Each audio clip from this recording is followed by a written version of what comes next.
नमस्कार, मैं प्रवीण भिवंदिया एनसीएमएस परिवार में आपका बहुत बहुत हार्दिक स्वागत करते हैं। और आज मैं आप सबके लिए कक्षा 6 के वसंत पाठ 6 आपके सामने लेके आया हूं, जो बहुत ही अच्छा और बहुत ही प्यारा पाठ है, जिसे पढ़ने के बारे में हमें हमारे अनुमान और कल्पना के जो क्वेश्चन है, जिसे करने में हमारे दिमाग के चक्षु जो चारों दिशाओं में खुलने के, सोचने के, विचारने काबिल होते, बहुत ही अच्छा पाठ है। जैसा कि आप किताब खोल के जब आप इस पाठ को देखेंगे तो इस पाठ में एक आपको सबसे पहला क्या है कि हम चित्र देखते हैं। चित्र में आपको दिखाया गया है कि अजीब तरीके एक आकृति बनी हुई है, जो दिख तो रहा है मनुष्य जैसा, लेकिन मनुष्य जैसा बिल्कुल नहीं है, और वह एक दरवाजे के पास जाकर उसे खोलने का प्रयास कर रहा है। इस तरह का इस चित्र में वर्णित किया, चित्र को देख के समझ में आ रहा है। तो इसमें कहा जा सकता है कि एक छोटू नाम के एक लड़के की एक कहानी है, जो ये सोचता है कि जो एक जमीन के अंदर बनी कॉलोनी में रहता है, वह हमेशा यह प्रयास करता है कि किसी भी तरह वह जाए और ज़मीन के ऊपर जाके देखे कि आखिर ज़मीन के ऊपर क्या है। लेकिन वहाँ पर जाने के लिए बिल्कुल सख्त मनाही रहती है, और आखिरी में वो जाने का प्रयास करता है, लेकिन अंत में वो कैमरे द्वारा या सिक्योरिटी गार्ड द्वारा पकड़ा जाता है। लेकिन चूंकि उसके पिताजी उसी विभाग में काम करते हैं, जिस कारण वह बच जाता है। फिर वो अपने पिता से और दोनों से बातचीत होती है, पिता उन्हें कुछ कारण बताते हैं, फिर उसे एक दिन उसे अपने उसी सेंटर पर ले जाते हैं, और इस तरीके से क्या है कि चलता रहता है। लेकिन सबसे अजीब बात यह है कि वो किसी पृथ्वी की बात नहीं हो रही, ठीक है। हम सिर्फ पृथ्वी की बात नहीं, क्योंकि हम पृथ्वी के तो हम ऊपर रहते हैं, जहाँ पृथ्वी जो हमारा अर्थ है, हम जमीन के ऊपर रह रहे हैं। आप देख रहे हैं कि जमीन के ऊपर खेल रहे हैं, लेकिन ये बात हो रही है उस जगह की जो ये पृथ्वी के अंदर नीचे बसी कॉलोनी में रहते हैं। तो क्यों रहते हैं, किस रहते हैं, तो हम ये पाठ के बारे में पढ़ेंगे कि आखिर किसके बारे में बात की जा रही है। ठीक है, चलिए हम शुरुआत करते हैं। वह एक सुरंगनुमा रास्ता था। जैसा कि एक सुरंगनुमा रास्ता, जो सुरंग आपने देखी होगी, गुफा देखी होगी, आम आदमी के लिए इस रास्ते पर होते हुए जाने की मनाही थी कि कोई भी आम इंसान उस रास्ते पर जाना नहीं है। लेकिन छोटू ने एक दिन अपने पापा का सिक्योरिटी पास लिया और पहुंचा सुरंग में, और फिर क्या होगा। ठीक है, छोटू वैसे जाना बहुत चाहता था, लेकिन एक दिन उसने ये करा कि अपने पापा की जेब से सिक्योरिटी जो कार्ड था, जिस कार्ड से वह कोई सा भी दरवाज़ा खुल सकता था और उसमें जा सकता था। लेकिन क्या है कि आप सभी ये आग्रह है कि पिता और माता पिता की बिना अनुमति से, बिना किसी कारण से आप ये कोशिश ये कीजिएगा कि किसी चीज़ को बिना बताए न करने का न ही कीजिए, बिल्कुल भी नहीं। और उनके जेब से हाथ डाल के कोई भी चीज़ निकालना अच्छी बात नहीं होती, आप किसी बड़ी मुसीबत में फंस सकते हैं, और यह बुरी आदत है। छोटू कितनी बार कहा कि तुमसे कि उस तरफ मत जाया करो, फिर भी पापा क्यों जाते हैं इस तरह, रोज रोज पापा को काम पर जाना होता है। ठीक है, तो क्या होता है कि वहाँ जाता है, लेकिन क्या है फिर वही आ जाता है, विवाद आ जाता है कि माँ से वो बात करता है, उसकी माँ कहती है कि उस रास्ते मत जाया करो, लेकिन वो छोटू पूछता है कि पापा वहाँ बार बार क्यों जाते हैं। रोजाना यही वार्तालाप हुआ करता था छोटू की माँ और छोटू के बीच में। उस तरफ एक सुरंगनुमा रास्ता था, और छोटू के पापा उसी सुरंग से होते हुए काम पर जाया करते थे।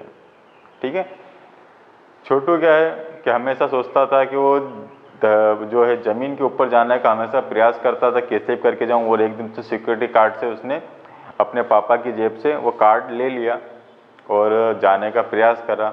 लेकिन इसी बीच में कुछ और पार्ट में बताया गया है कि वो अपनी मम्मी से कहता है कि मम्मी मुझे भी ज़मीन के ऊपर जाना है। लेकिन उनकी माँ डांटते हुए कहती है कि बेटा तुम रोज़ रोज़ एक ही बात क्यों क्या करते, तुम्हें वहाँ नहीं जाना। तो छोटू कहता है कि पापा क्यों जाते हैं, तो वो बताता है कि पापा का तो काम है, पापा को तो जाना ही पड़ता है। लेकिन उसके मन में बेचैनी है, उसके मन में जिज्ञासा बहुत ज़्यादा हो रही है कि किसी भी तरह वह कहाँ जाए, ज़मीन के ऊपर जाकर देखे कि वहाँ लोग कैसे रहते हैं, किस तरीके से रहते हैं। उसके मन में यही दिमाग में एक बात बैठी हुई कि मुझे वहाँ पर जाना है। आइए हम बढ़ते हैं।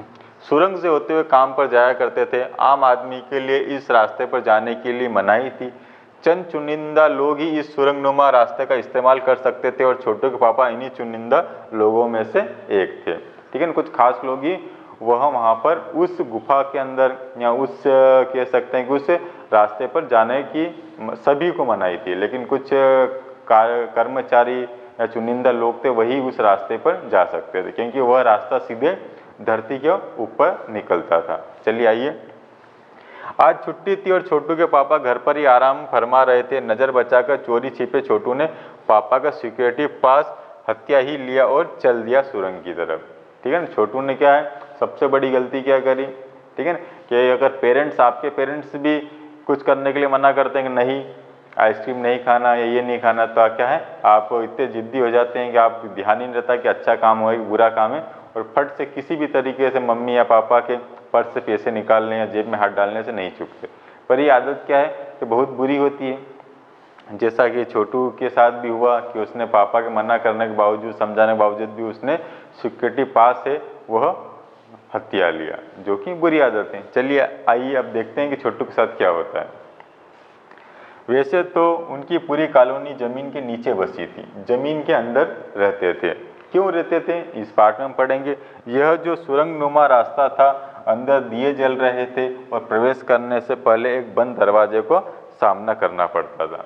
ठीक है ना, जैसे ही वह सिक्योरिटी पास लेकर छोटू आगे बढ़ा तो उसने देखा कि वहाँ पर अंधेरा है और वहाँ पर कुछ दिए जल रहे हैं। ठीक है ना, और वहाँ पर एक बहुत बड़ा दरवाज़ा, जैसा कि आपके चित्र में दे रखा है कि चित्र में वो दरवाज़ा है, और वहाँ पर जो छोटू है वो कार्ड डाल के खोलने का प्रयास कर रहा है पास कर से। दरवाजे में एक खांचा बना हुआ था, छोटू ने खांचे में कार्ड डाला परंतु दरवाजा खुल गया। छोटू ने सुरंग में प्रवेश किया, अंदर से खांचे सिक्योरिटी पास आ पहुंचा। सिक्योरिटी पास नहीं, सिक्योरिटी गार्ड आ पहुंचा। ठीक है, जैसे ही उसने दरवाजा कार्ड से खोलने का प्रयास करा, दरवाजा खुल गया, लेकिन इसी के बीच कहा, बाद में पता है कहा यह जाता है कि अलार्म बज गया और वो अंदर प्रवेश करने ही वाला था, इतने में सिक्योरिटी गार्ड वहां पर आ गया। वो सिक्योरिटी गार्ड ने क्या करा, जैसा कि कोई गार्ड आ जाते हैं तो क्या करते हैं वो आपको पकड़ लेते हैं, और उस गार्ड ने उसे उठा लिया। कार्ड उठाते ही दरवाजा बंद हुआ। छोटू ने चारों तरफ नजर दौड़ाई, सुरंगनुमा रास्ता ऊपर की तरफ जाता था। ठीक है ना, उस गार्ड जैसे आया वो उससे कार्ड छीन लिया और उस गार्ड ने उसे छोटू को उठाकर चलते बना, और सुरंगनुमा रास्ता उससे दूर, धीरे धीरे दूर होते जा रहा था। यानी जमीन के ऊपर का सफर कर आने का मौका मिल गया। ठीक है ना, क्या है मिल गया था, मगर कहाँ, मौका हाथ लगते ही फिसल गया। ठीक है ना, वो बहुत खुश था कि अब मुझे जमीन के ऊपर जाने का मौका मिलेगा, लेकिन फिर क्या था, उसने देखा कि वो तो मौका हाथ से फिसल ही गया। सुरंग में जगह जगह लगाए निरीक्षक यंत्रों की जानकारी छोटू को नहीं थी। ठीक है ना, निरीक्षक यंत्र यानी हम कैमरा कह सकते हैं, जो चारों आप देखते हैं कहीं ना कहीं कैमरे से लगे हुए रहते हैं, तो उन निरीक्षक यंत्र से जो कोई भी आता जाता जिसकी जानकारी हमें मिल जाती है। मगर छोटू के प्रवेश करते ही पहले निरीक्षक यंत्र में संदेहास्पद स्थिति दर्शाने वाली हरकत हुई। इतने छोटे कद का व्यक्ति सुरंग में कैसे आया। दूसरे निरीक्षक यंत्र ने तुरंत छोटू की तस्वीर खींच ली। किसी एक नियंत्रण केंद्र में इस तस्वीर की जांच की गई और खतरे की सूचना दी गई। जैसा कि छोटू को कैमरे के बारे में कोई जानकारी नहीं थी कि कैमरे आसपास लगे हुए हैं, वो तो बिना किसी रोक टोक, बिना किसी भय से वो समझ में आया था कि उसके पास एक पास है। वो पास को जैसे ही खोलेगा, वो वहाँ जैसे ही देखेगा तो वहाँ जमीन के बाहर का रास्ता होगा, और वहाँ ज़मीन पर वो खेलेगा, कूदेगा, एंजॉय करेगा। ठीक है ना, वो भी बाहर आसमान देखने की उसकी बहुत ही इच्छा थी, मगर ऐसा नहीं हुआ। जैसे ही वो प्रवेश करते गया, कैमरे ने उसको ऑब्जर्वेशन किया, चेक करा कि ये तो बहुत ही छोटा है, और जो लोग वहाँ चुनिंदा लोग जाते हैं उनमें से वह नहीं है। तो वहाँ पर उसे संदेहास्पद कार्रवाई हुई और वहाँ पर अलर्ट अलार्म बजने लगा और सिक्योरिटी गार्ड ने उसे पकड़ लिया। ठीक, इन सारी गतिविधियों से अनजान छोटू आगे बढ़ रहा था, तभी जाने कहाँ से सिपाही दौड़ चले आए, छोटू को पकड़ वापस घर छोड़ आए। ठीक है ना, घर पर माँ छोटू का इंतजार कर रही थी। बस अब छोटू खैरियत न थी, छोटू के पापा न होते तो छोटू का बचना मुश्किल था।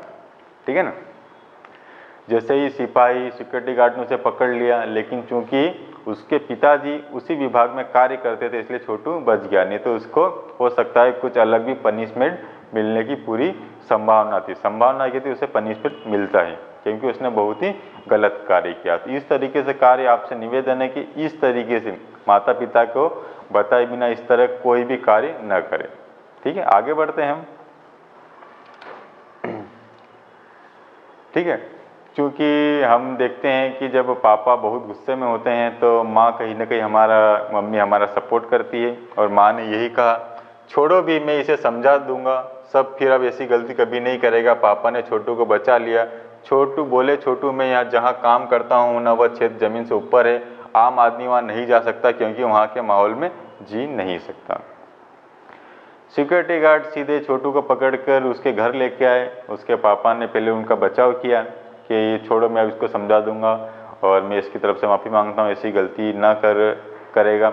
और उनके बात रखने पर, पापा की बात रखने में छोटू को छोड़ दिया गया। और उसकी, चूँकि जैसे ही वह अपने बेटे पे गुस्सा होने वाले थे, लेकिन उनकी मम्मी ने भी छोटू का साथ दिया और बोला कि ये बच्चा है, गलती हो गई, इसे माफ़ कर दीजिए। अब आगे बढ़ते हैं। तो फिर उनके पिता ने बताना चालू करा कि जहाँ मैं काम करता हूँ ना, वह क्षेत्र ज़मीन से ऊपर है, आम आदमी वहाँ नहीं जा सकता क्योंकि वहाँ के माहौल में जी नहीं सकते। ठीक है ना। उनके पिता ने बताना शुरू करा कि बेटा वहाँ पर जाना संभव नहीं, अगर तुम वहाँ चले जाते तो वहाँ पर कुछ ही मिनट जीवित रहते हो और वहाँ पर मर जाते हैं, वहाँ पर जीवन संभव है ही नहीं। तो फिर आप कैसे जाते हैं वहाँ? छोटू का सवाल लाजमी था। वहाँ पर एक खास सूट, स्पेस सूट पहनकर जाते हैं। तब छोटू ने सवाल किया कि पिताजी आप भी तो वहाँ जाते हैं, आप वहाँ पर कैसे जाते हैं? ठीक है ना, कुछ तो कारण होगा वहाँ जाने का, आप भी तो वहाँ जाते ही हैं।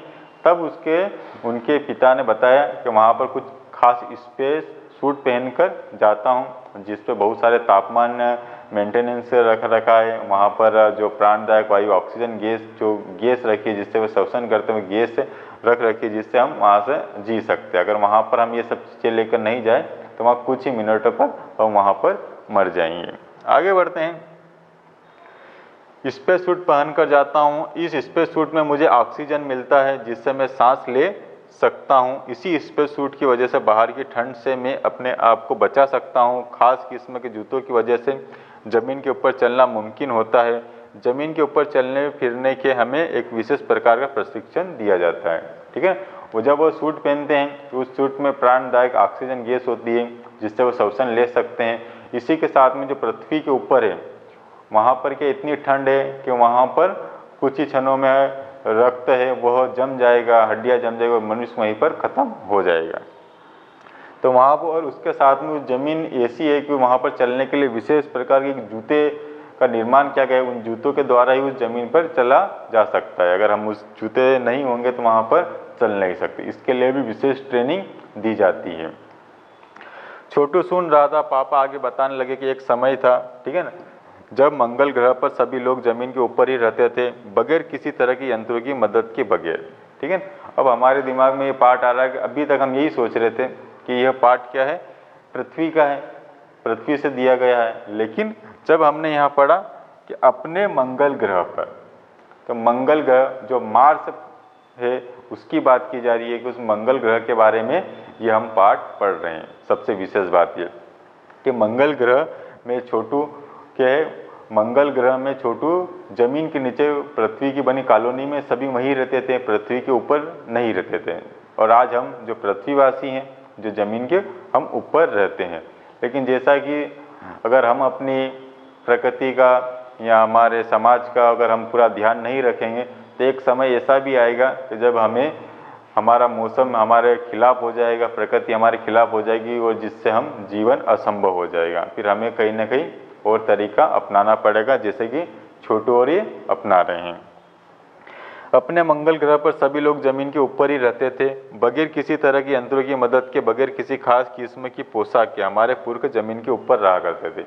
छोटू के पापा ने बताना शुरू करा कि बेटा, पहले पूर्वज, हमारे जो पूर्वज थे, ठीक है ना, वह जमीन के ऊपर ही रहा करते थे। ना तो उन्हें किसी खास पोशाक की जरूरत थी, आराम से रहते थे, पेड़ पौधे थे, उन्हें पशु पक्षी थे, वहीं पर खेती करते थे और खुश रहते थे। लेकिन समय के साथ अब कुछ परिवर्तन हुआ। अब क्या परिवर्तन आया, हम आगे बढ़ते हैं। ठीक है, लेकिन धीरे धीरे वातावरण में परिवर्तन आने लगा, कई तरह के जीव धरती पर रहा करते थे, एक के बाद एक सब मरने लगे। ठीक है, वहाँ के लोगों ने क्या करा, प्रकृति को जो संजो के रखना था उन्होंने संजो के लिए उनका अधिक मात्रा में दोहन करते गए। उन्हें कोई मतलब नहीं था, सिर्फ उन्हें मुनाफा पैसे के बारे में उन्होंने सोचना शुरू करा। उन्होंने केमिकल धरती पर जो उनकी ज़मीन के बारे में बिल्कुल सोचना बंद कर दिया, जिसके कारण क्या हुआ कि प्रकृति उनसे रुष्ट हो गई और अचानक मौसम परिवर्तन हो गया। सूरज में हुआ परिवर्तन, सूरज में हमें रोशनी मिलती है, उष्णता मिलती है, इन्हीं तत्वों से जीवों का पोषण होता है। ठीक है ना, आप सूर्य को देखेंगे तो सूर्य से क्या है कि हमें ऊर्जा मिलती है। ठीक है ना, और उसी सूर्य के कारण ही पृथ्वी में जो है पानी, बरसात, फिर पेड़ पौधे, जीव जंतु उसी के कारण जीते हैं। अगर सूर्य को कुछ मिनट के लिए ही हटा दे तो पृथ्वी पूरी नष्ट हो जाएगी। सूरज में परिवर्तन होते ही यहाँ का प्राकृतिक संतुलन बिगड़ गया। प्रकृति के बदलते हुए रूप का सामना करते हुए यहाँ के पशु पक्षी, पेड़ पौधे, अन्य जीव अक्षम साबित हुए। केवल हमारे पूर्वज ही इस स्थिति का सामना किया। ठीक, सूरज में आया परिवर्तन, जिसके कारण क्या हुआ कि सूर्य की में जैसे ही परिवर्तन आया, उसके प्रकाश में, जिसके कारण वहाँ के लोगों का जीवन लगभग असंभव हो गया। वहाँ की प्राणदायक जो वायु थी वो भी मौसम परिवर्तन के साथ में छिन्न भिन्न हो गई, और जिसके कारण क्या धीरे धीरे लोग वहाँ पर मरने लगे, पशु पक्षी, पेड़ पौधे सब नष्ट हो गया। और पूरा ही जो कह सकते हैं प्लानेट है, पूरा मार्स ग्रह है, वो पूरा का पूरा रेत में एक तब्दील हो गया। लेकिन वहाँ के पूर्वज जो लोग थे उन्होंने ज़मीन खोद कर एक नया रास्ता निकाला और वहीं पर ज़मीन के अंदर रहने लगे। आगे बढ़ते हैं।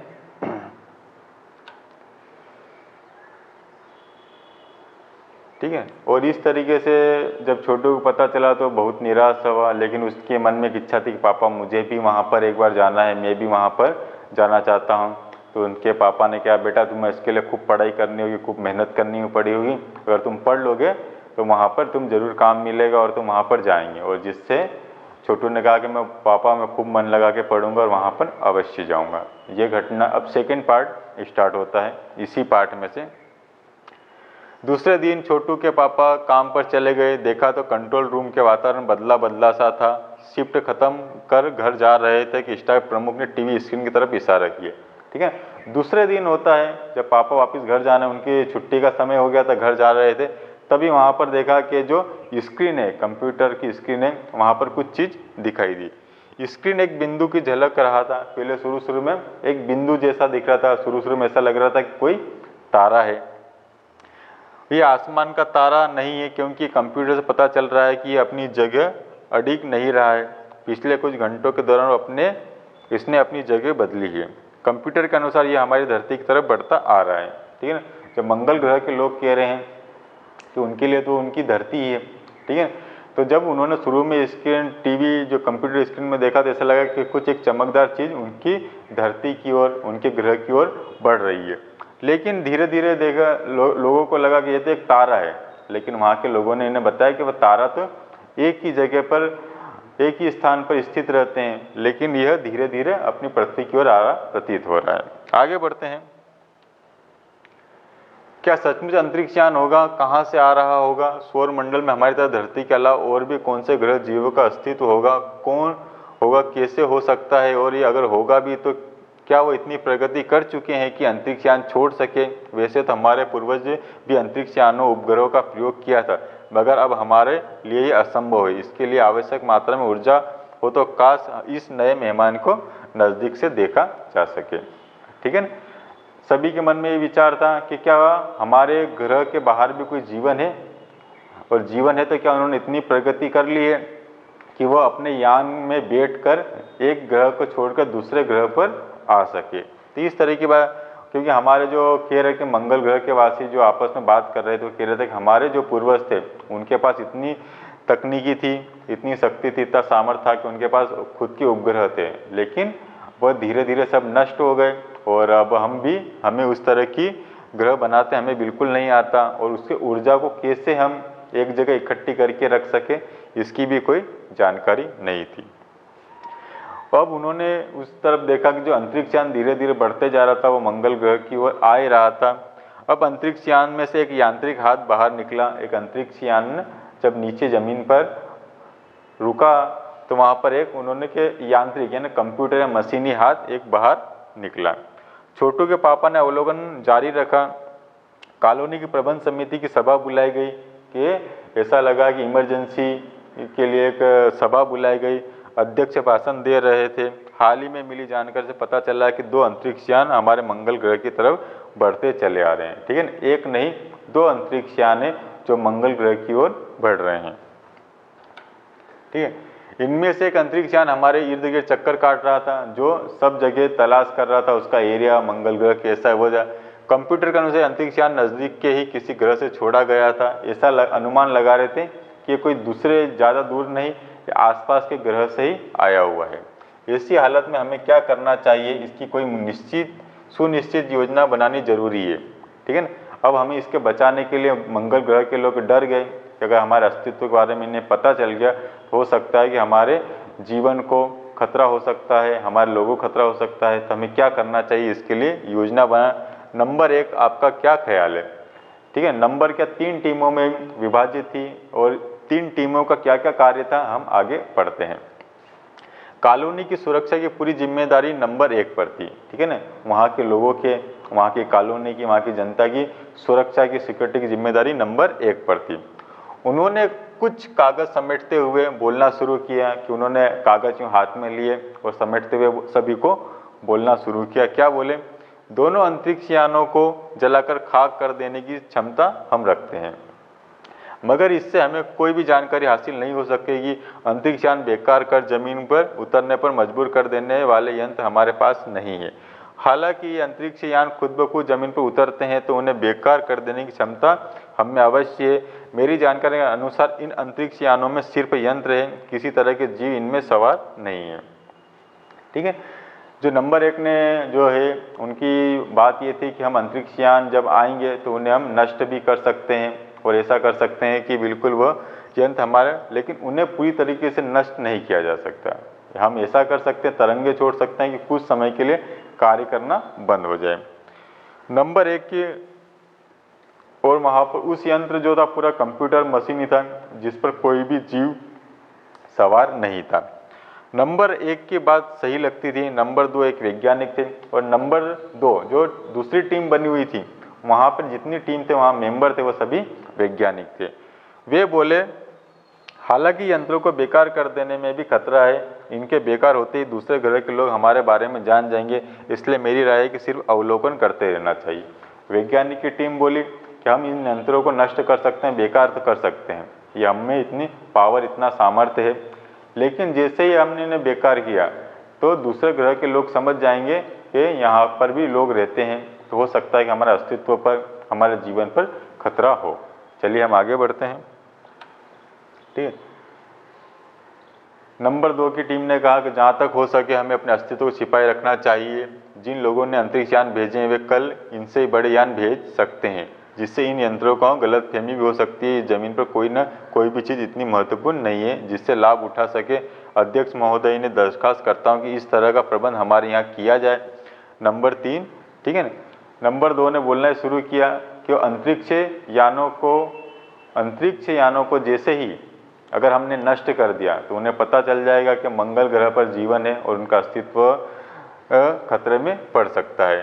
तो इसलिए हमें जैसा है हमें वैसे ही रहने देना चाहिए। वो आएंगे और जो भी खोज करेंगे और उन्हें पता चलेगा यहाँ कोई नहीं है तो खुद ब खुद चले जाएंगे। और नंबर 3 की जो तीसरी टीम बनी हुई थी वो सामाजिक व्यवस्था का काम देखते थे और सभी ने उनकी बातों का आपस में चर्चा करके उन्होंने सबने एक ही काम किया कि जो जैसा है हम वैसा ही, जो करना है उन्हें करने दो, हम किसी भी तरह का हस्तक्षेप नहीं करेंगे। अब इसी बीच में बात चली रही थी कि हम छोटू के पास आते हैं। छोटू के लिए बड़ा ही महत्वपूर्ण दिन था। पापा उसे कंट्रोल रूम ले गए। यहाँ से अंतरिक्ष यान साफ साफ नजर आ रहा था। उसके पापा उसे कंट्रोल रूम ले गए और बताया कि तुम्हें अंतरिक्ष यान में दिखा दो अंतरिक्ष यान कैसा रहता है। ठीक है, और इसके बाद में आगे बढ़ते हैं।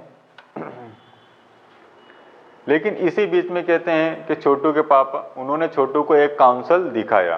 काउंसल एक जो मशीन है, बहुत सारे बटन लगे हुए थे। ठीक है, काउंसल दिखा जिस पर कई बटन थे। अब अंतरिक्ष यान में से एक यांत्रिक हाथ बाहर निकला और हर पल उसकी लंबाई बढ़ती जा रही थी। शायद वो जमीन तक पहुंचकर मिट्टी उखेड़ लेना चाहता था। ठीक है, वो अंतरिक्ष यान आया, जमीन मंगल ग्रह की जमीन पर उतरा और एक यांत्रिक मशीनी हाथ निकला और वहाँ की जो जमीन है जहाँ की रेत है उसे वापस मुट्ठी में भरकर वापस अपने अंदर रख लिया। सब लोग स्क्रीन पर दिखाई दे रही अंतरिक्ष यान की इस हरकत को ध्यान से देख रहे थे, सिवाय एक कि उसका ध्यान कहीं और था। ठीक है, सभी वैज्ञानिक थे, वो क्या देख रहे थे कि उस वो यंत्र है वो क्या कर रहा है। लेकिन इसी बीच जो छोटू था उसका ध्यान कहीं और था। कहाँ था? छोटू का सारा ध्यान कंसोल पैनल पर था, जहाँ बहुत सारे बटन लगे हुए थे। कंसोल का एक बटन दबाने की अपनी इच्छा को वह रोक नहीं पाया और लाल लाल जो एक बटन था जो उसे बहुत देर से आकर्षित कर रहा था, उसने बरबस अपनी तरफ और उसे खींच रहा था और सहसा एक घंटी बजी। सबकी निगाहें कंसोल की तरफ मुड़ी। पापा ने छोटू को अपनी ओर तरफ खींचते हुए एक जोर से झापड़ मार दिया कि ये तुमने क्या कर दिया। लेकिन वो लाल बटन था, उसका सबसे महत्वपूर्ण कार्य यह था कि वो जो भी यंत्र था जिसे दबाने से एक तरंगे उठती है, जिसके कारण वो यंत्र कुछ समय के लिए बेकार हो जाता है। ठीक है, और यंत्र बेकार हो गया। अब हम पढ़ते हैं कि वो यंत्र आए कहाँ से थे। उधर पृथ्वी पर, ठीक है ना, पृथ्वी यानी जिस ग्रह पर हम रह रहे हैं, national aeronautics and space administration, ठीक है ना, national aeronautics and space administration, NASA. ठीक है, नासा चूंकि जैसे कि अमेरिका में है, आप सभी को अच्छे से पता है, जो अंतरिक्ष विभाग जो पृथ्वी के बाहर अंतरिक्ष ग्रहों की जानकारी हमें देता रहता है, तो उस नासा ने यह अंतरिक्ष यान मंगल ग्रह पर पहुंचाए थे। द्वारा प्रस्तुत व्यक्तियों ने सबका ध्यान अपनी तरफ आकर्षित कर लिया। मंगल की धरती पर उतरा हुआ अंतरिक्ष यान वाइकिंग अपना निर्धारित कार्य कर रहा था। ठीक है ना, अंतरिक्ष यान का नाम क्या था? वाइकिंग था, जो अपना निर्धारित कार्य कर रहा था। हालांकि किसी अज्ञात कारणवश अंतरिक्ष यान यांत्रिक हाथ, जो अंतरिक्ष यान का जो हाथ था वो बेकार हो गया। और हाथ बेकार क्या हुआ? क्योंकि छोटू ने कंसोल का बटन दबा दिया था। नासा के तकनीक इस बारे में जांच कर रहे थे, यांत्रिक के दुरुस्त करने का प्रयास कर रहे थे। किसी भी तरीका कह सकते हैं कि वो हाथ सही हो जाए। ठीक है, इसके कुछ ही दिनों बाद पृथ्वी के सभी प्रमुख अखबारों ने छापा कि नासा के तकनीशियों ने रिमोट कंट्रोल के सहारे वाइकिंग को दुरुस्त करने में सफलता मिली है और मिट्टी के नमूने इकट्ठा करने का काम आरंभ हो गया है। इस मिट्टी के अध्ययन से इस बात का पता लगाया जा सकेगा क्या मंगल ग्रह पर जीव सृष्टि का अस्तित्व है। यह प्रश्न आज भी राज है। ठीक है ना, वहाँ के नासा के लोगों ने रिमोट कंट्रोल द्वारा उस यंत्र को ठीक कर लिया, वहाँ की मिट्टी उठाकर वह सीधे पृथ्वी पर लेकर आए। लेकिन उस मिट्टी का अध्ययन करने से पता चलेगा कि वहाँ का जीवन संभव है कि नहीं है। ठीक है ना, वो आज भी अध्ययन चल रहा है और आज भी वह राज्य है। तो इस तरीके से ये मंगल ग्रह की एक छोटू की कहानी है जो हमने देखी, और इसके कुछ प्रश्न उत्तर, प्रश्न अभ्यास है जो PDF फाइल में बनाए गए हैं। लेकिन जो हम अनुमान कल्पना भाषा की बात है, वो क्वेश्चन आपको नहीं दे रहे हैं, वो आपको स्वयं करने का प्रयास करना है। और यह पाठ आपको मैंने समझाने का प्रयास करा। धन्यवाद।